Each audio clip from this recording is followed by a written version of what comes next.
Hi everyone. मैं doctor Mustafa. मैं आज आपसे एनल फिशर के बारे में कुछ इम्पॉर्टेंट पॉइंट्स डिस्कस करने जा रहा हूँ। एनल फिशर किसे कहते हैं, ये होता क्यों है, और हम इस एनल फिशर को अच्छे से किस प्रकार से मैनेज कर सकते हैं। एनल फिशर का ट्रीटमेंट, नॉन सर्जिकल ट्रीटमेंट हम सक्सेसफुली किस प्रकार से कर पाते हैं, और उन पेशेंट्स को जिनको एनल फिशर की वजह से सर्जरी की ज़रूरत होती है, उन पेशेंट्स का जो सिम्टम्स है वो सिम्टम्स क्या होते हैं, और किस प्रकार की सर्जरी से हम उनको एनल फिशर कम्प्लीटली क्यूर कर पाते हैं। ये इंपॉर्टेंट पॉइंट्स मैं आज आपको ब्रीफली डिस्कस करूंगा। एनल फिशर किसे कहते हैं? एनल फिशर एनस के पास अगर छोटा सा कट जाए, छोटा सा डीप वूंड की तरह अगर हो जाए तो उसे एनल फिशर कहते हैं। एनल फिशर होता क्यों है?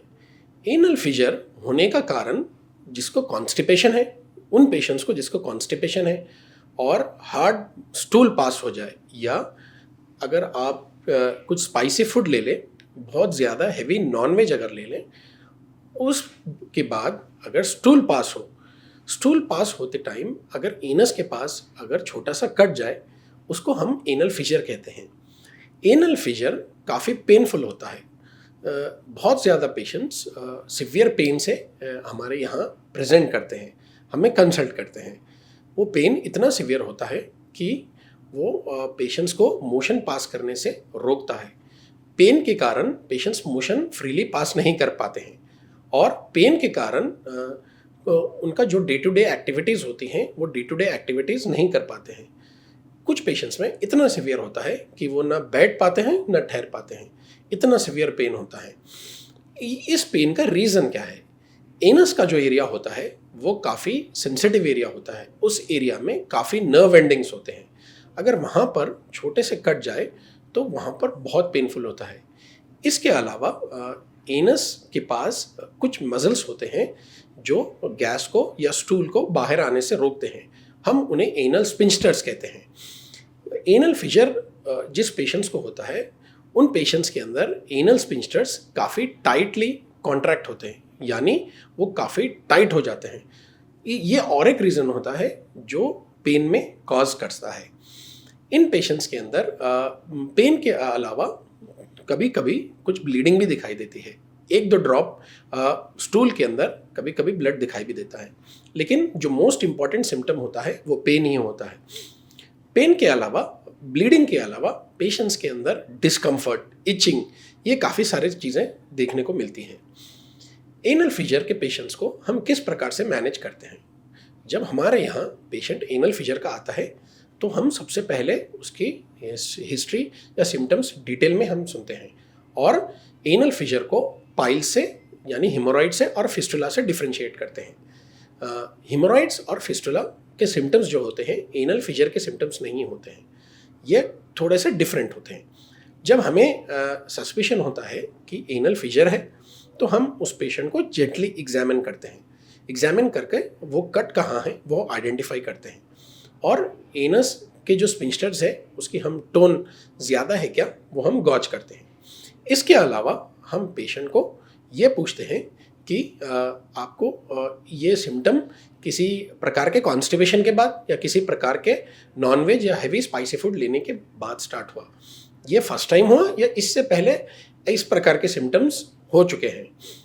उसके बाद हम पेशेंट को एक प्रॉपर ट्रीटमेंट प्लान एडवाइस करते हैं। इनिशियली हम किसी भी पेशेंट को सर्जरी डायरेक्ट नहीं एडवाइस करते, क्योंकि उसका मोस्ट इम्पॉर्टेंट रीज़न ये है कि 90 to 95% of the fissure patients को सक्सेसफुली हम मेडिसिन से ट्रीट कर सकते हैं।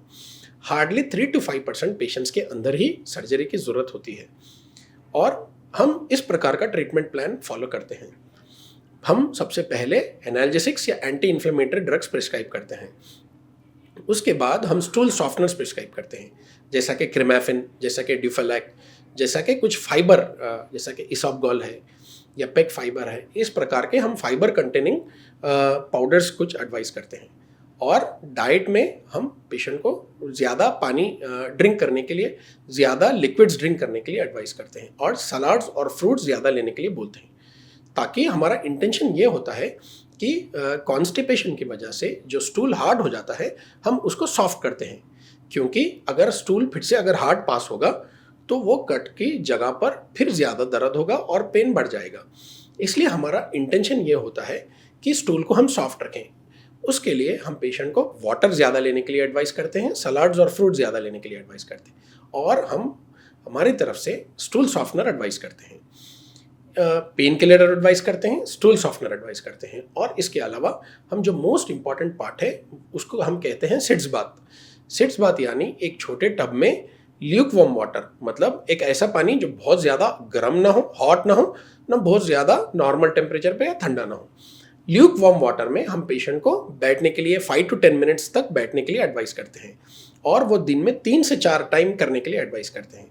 ल्यूक वार्म वाटर जब एनस के पास जब टच होता है तो वो जो कट होती है और एनल स्पिंस्टर का जो स्पाज्म होता है उसको कम करता है, और पेशेंट्स को काफ़ी ज़्यादा रिलीफ मिलता है। अब यहाँ पर काफ़ी सारे पेशेंट्स हमारे से ये क्वेश्चन करते हैं कि उस ल्यूक वार्म वाटर में कुछ बीटाडिन डालना चाहिए या नमक डालना चाहिए। ल्यूक वार्म वाटर अगर होगा तो वो मोर देन इनफ होता है, उसमें बीटाडिन डालने की या नमक डालने से कुछ ज़्यादा एडवांटेज नहीं होता है। अगर वाटर अगर प्रॉपर से गर्म हो तो वो that will be enough. Sitz bath करना चाहिए। फिर सिट्स बाथ के अलावा हम कुछ पेशेंट्स को कुछ ऐसे क्रीम्स एडवाइस करते हैं जो पेन रिड्यूस करती है। इस क्रीम्स के अंदर लोकल एनेस्थेटिक होता है और कैल्शियम चैनल ब्लॉकर होता है। उसका रीज़न ये होता है कि लोकल एनेस्थेटिक की तरफ से पेन कम होता है, और कैल्शियम चैनल ब्लॉकर की तरफ से जो एनल स्पिंस्टर जो स्पाज्म में होते हैं वो एनल स्पिंस्टर रिलैक्स होते हैं। क्रीम्स हर पेशेंट को ज़रूरत नहीं पड़ती है। उन पेशेंट्स के अंदर जिनको सिट्स बाथ और एनाल्जेसिक्स और स्टूल सॉफ्टनर ज़्यादा काम नहीं करते होते हैं, उन्हीं को हम क्रीम्स एडवाइस करते हैं। और इस प्रकार का ट्रीटमेंट हम पेशेंट को 5 days to 1 week लेने के लिए कहते हैं, और उन 5 से 7 दिनों में पेशेंट को हम रेस्ट लेने के लिए एडवाइस करते हैं, और ये एडवाइस करते हैं कि वो वर्क प्लेस पे ना जाए और घर में रिलैक्स करें, क्योंकि रिलैक्स करने से भी काफ़ी सारे पेशेंट्स को बेनिफिट होता है और पेन कम होता है। और 7 days के बाद, 5 to 7 days के बाद हम पेशेंट्स को फिर रिव्यू करते हैं और पेशेंट से ये जानते हैं कि ये जो ट्रीटमेंट है उस ट्रीटमेंट से उनको कितने परसेंटेज का बेनिफिट हुआ है, पेन कंप्लीटली कम हो चुका है या कुछ ओनली परसेंटेज वाइज थोड़ा सा कम हुआ है। हम पेशेंट को डिवाइड करते हैं। उन पेशेंट्स को जिसको ये ट्रीटमेंट से काफ़ी अच्छा रिस्पॉन्स होता है, हम उन पेशेंट्स को ये ट्रीटमेंट और 7 days तक कंटिन्यू करते हैं। हम उन पेशेंट्स को जिनको रिस्पॉन्स काफ़ी अच्छा नहीं होता है और सिवियर पेन कंटिन्यू होता है, हम उन पेशेंट्स को सर्जरी के लिए प्लान करते हैं और सर्जरी एडवाइस करते हैं। और उन पेशेंट्स को जिनको ट्रीटमेंट से अच्छे से रिस्पॉन्स आता है, हम 7 days और ये ट्रीटमेंट कंटिन्यू करते हैं, और फिर 7 days के बाद हम फिर रिव्यू करते हैं। मेजॉरिटी ऑफ द पेशेंट्स में, यानी 90 to 95% ऑफ द पेशेंट्स में ये ट्रीटमेंट इनफ होता है, और पेन का जो थ्रेशोल्ड होता है, पेन का जो सिवियरिटी होती है वो काफ़ी कम हो चुकी होती है। फिर हम 5 या 7 days के बाद कुछ और दिन ट्रीटमेंट कंटिन्यू करते हैं और फिर स्टॉप करते हैं, और फिर मेडिकेशन स्टॉप करने के बाद पेन फिर फ्लेयर तो नहीं हो रहा, पेन कुछ ज़्यादा तो नहीं हो रहा, वो हम जज करते हैं। मेडिकेशन स्टॉप करने के बाद कुछ पेशेंट्स को पेन फिर से रिकर होता है, पेन फिर से ज़्यादा हो जाता है, तो हम उस पेशेंट्स को हम सर्जरी के लिए फिर प्लान करते हैं। Thank you.